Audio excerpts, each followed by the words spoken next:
Dagon by H.P.Lovecraft. I am writing this under an appreciable mental strain, since by tonight I shall be no more, penniless, and at the end of my supply of the drug which alone makes life endurable. I can bear the torture no longer, and shall cast myself from this garret window into the squalid street below. Do not think from my slavery to morphine that I am a weakling or a degenerate. When you have read these hastily scrawled pages, you may guess, though never fully realize, why it is that I must have forgetfulness or death. It was in one of the most open and least frequented parts of the broad Pacific that the packet of which I was supercargo fell a victim to the German sea raider. The Great War was then at its very beginning, and the ocean forces of the Hun had not completely sunk to their later degradation, so that our vessel was made a legitimate prize, whilst we of her crew were treated with all the fairness and consideration due us as naval prisoners. So liberal, indeed, was the discipline of our captors, that 5 days after we were taken, I managed to escape alone in a small boat with water and provisions for a good length of time. When I finally found myself adrift and free, I had but little idea of my surroundings. Never a competent navigator, I could only guess vaguely by the sun and stars that I was somewhat south of the equator. Of the longitude I knew nothing. No island or coastline was in sight. The weather kept fair, and for uncounted days I drifted aimlessly beneath the scorching sun, waiting either for some passing ship or to be cast on the shores of some habitable land. But neither ship nor land appeared, and I began to despair in my solitude upon the heaving vastnesses of unbroken blue. The change happened whilst I slept. Its details I shall never know, for my slumber, though troubled and dream-infested, was continuous. When at last I awaked, it was to discover myself half-sucked into a slimy expanse of hellish black mire, which extended about me in monotonous undulations as far as I could see, and in which my boat lay grounded some distance away. Though one might well imagine that my first sensation would be of wonder at so prodigious and unexpected a transformation of scenery, I was in reality more horrified than astonished, for there was in the air and in the rotting soil a sinister quality which chilled me to the very core. The region was putrid with the carcasses of decaying fish and of other less describable things which I saw protruding from the nasty mud of the unending plain. Perhaps I should not hope to convey in mere words the unutterable hideousness that can dwell in absolute silence and barren immensity.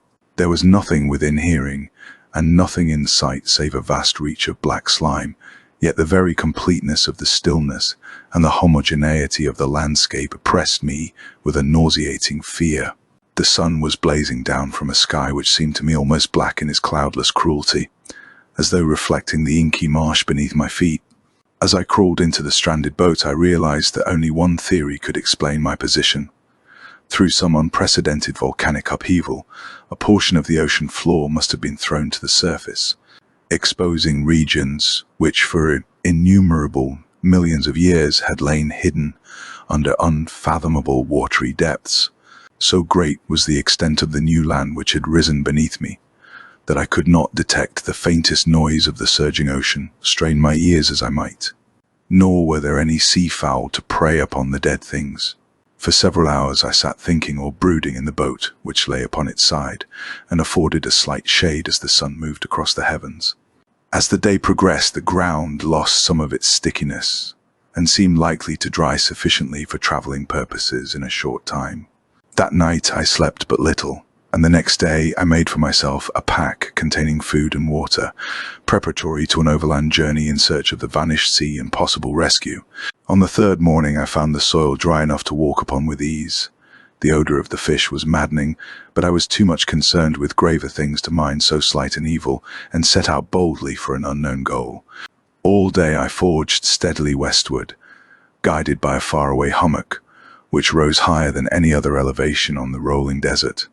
That night I encamped, and on the following day still travelled toward the hummock, though that object seemed scarcely nearer than when I had first espied it. By the fourth evening I attained the base of the mound, which turned out to be much higher than it had appeared from a distance, an intervening valley setting it out in sharper relief from the general surface. Too weary to ascend, I slept in the shadow of the hill. I know not why my dreams were so wild that night, But ere the waning and fantastically gibbous moon had risen far above the eastern plain, I was awake in a cold perspiration, determined to sleep no more. Such visions as I had experienced were too much for me to endure again, and in the glow of the moon I saw how unwise I had been to travel by day. Without the glare of the parching sun, my journey would have cost me less energy. Indeed, I now felt quite able to perform the ascent which had deterred me at sunset. Picking up my pack, I started for the crest of the eminence. I have said that the unbroken monotony of the rolling plain was a source of vague horror to me, but I think my horror was greater when I gained the summit of the mound and looked down the other side into an immeasurable pit or canyon, whose black recesses the moon had not yet soared high enough to illumine. I felt myself on the edge of the world, peering over the rim into a fathomless chaos of eternal night. Through my terror ran curious reminiscences of Paradise Lost, and of Satan's hideous climb through the unfashioned realms of darkness. As the moon climbed higher in the sky, I began to see that the slopes of the valley were not quite so perpendicular as I had imagined. Ledges and outcroppings of rock afforded fairly easy footholds for a descent, whilst after a drop of a few hundred feet, the declivity became very gradual.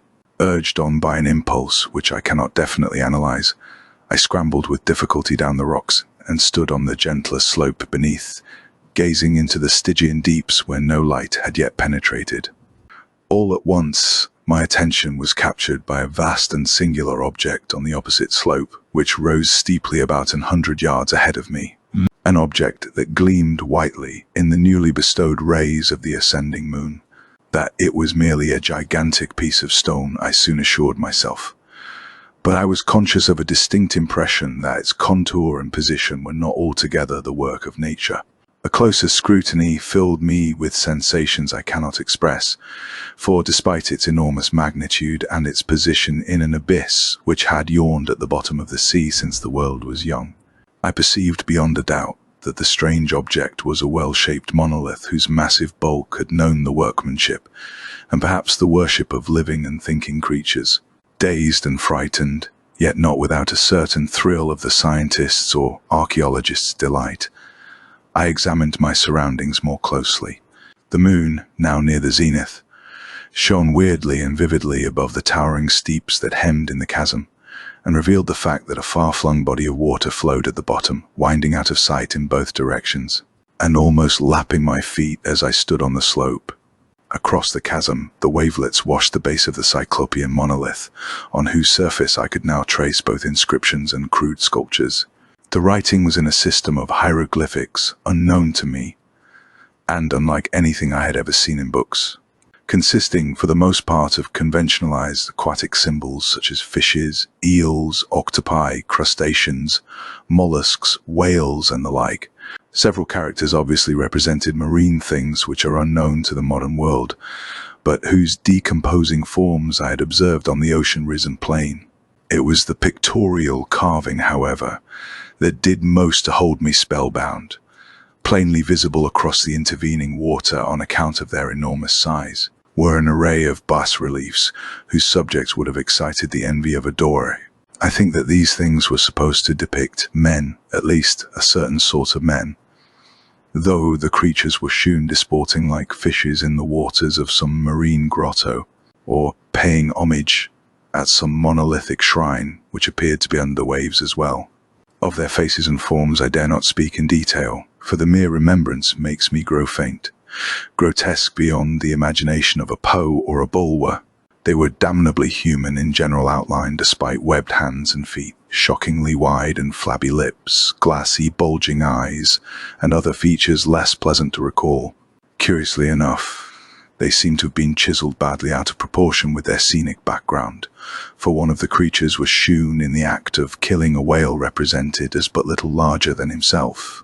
I remarked, as I say, their grotesqueness and strange size, but in a moment decided that they were merely the imaginary gods of some primitive fishing or seafaring tribe, some tribe whose last descendant had perished eras before the first ancestor of the Piltdown or Neanderthal man was born.